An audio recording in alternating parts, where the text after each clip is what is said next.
Assalamualaikum warahmatullahi wabarakatuh. Nama saya Lia Nur Khalifah dari S1 Keperawatan A.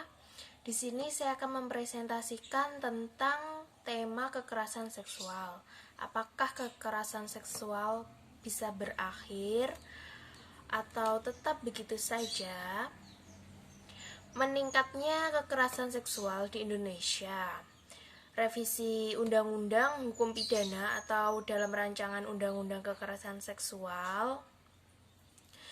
Peraturan hukum dan undang-undang pun di Indonesia sudah ada, tetapi belum bisa menanggulangi maraknya kasus kekerasan seksual di Indonesia. Yang semakin banyak, pemerintah perlu melakukan kebijakan kriminalisasi terhadap bentuk-bentuk kekerasan seksual, baik revisi kitab undang-undang dan yang lain-lain. Karena data Komnas Perempuan menunjukkan bahwa kasus kekerasan seksual di Indonesia meningkat terus setiap tahunnya. Hal ini membuktikan masih lemahnya perlindungan hukum kasus kekerasan seksual di Indonesia. Pemerintah juga perlu meningkatkan upaya non-penal melalui kegiatan seperti penyantunan dan pendidikan sosial, penggarapan kesehatan jiwa masyarakat melalui pendidikan moral dan agama, oleh pengawasan polisi dan aparat keamanan di tempat-tempat rawan kejahatan seksual seperti di jalanan dan di sekolahan. Ada juga kasus masalah.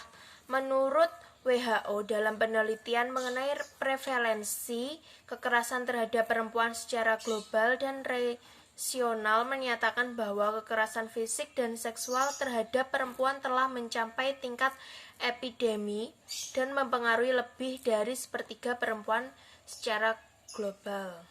Menurut data-data WHO, 53% kekerasan yang dilakukan mantan suami, 4% kasus kekerasan terhadap pekerja rumah tangga, dan beberapa kasus tentang remaja, kekerasan fisik, kasus kekerasan ekonomi, dan lain-lain. Hal itu pun, baik pelaku maupun korban dalam tindak kekerasan seksual pada hakikatnya tidak saja berjenis kelamin perempuan ataupun pria, namun dalam kenyataannya tentu saja dapat dikatakan bahwa mayoritas perempuanlah yang menjadi korbannya. Fakta tersebut membuat perilaku kekerasan seksual pada umumnya dianggap merupakan bagian dari kekerasan terhadap perempuan.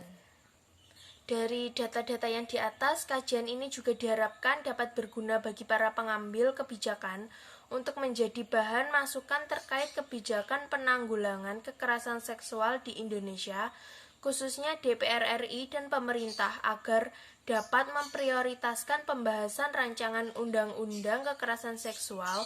Hal inilah upaya yang menurut saya masih belum banyak bisa dilakukan oleh pemerintah.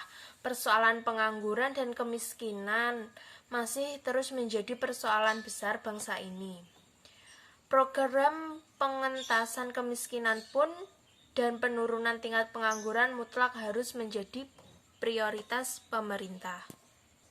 Karena dapat dinyatakan bahwa kekerasan fisik dan seksual terhadap perempuan telah mencapai tingkat epidemi dan mempengaruhi lebih dari sepertiga perempuan secara global. Kekerasan terhadap perempuan telah bersifat meluas dan merasuk menembus wilayah berbeda-beda dan semua tingkat pendapatan dalam masyarakat. Dalam pembahasan dengan memperhatikan berbagai pengaturan hukum positif terkait kekerasan seksual yang ada kini sebagaimana dijabarkan di atas tadi, secara umum dapatlah dikatakan bahwa pengaturan hukum terkait kekerasan seksual di Indonesia masih sangat terbatas.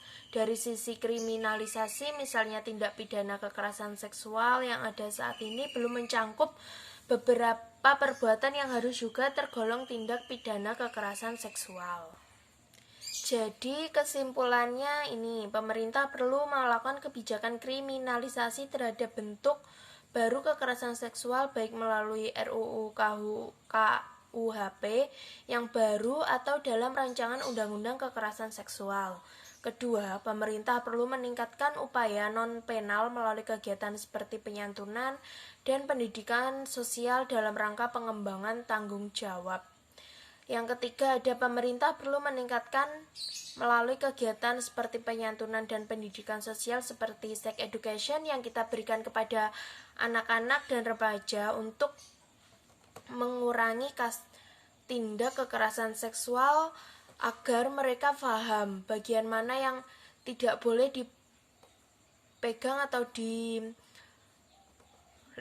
oleh orang lain, agar mereka juga paham dampak negatif dari seks bebas.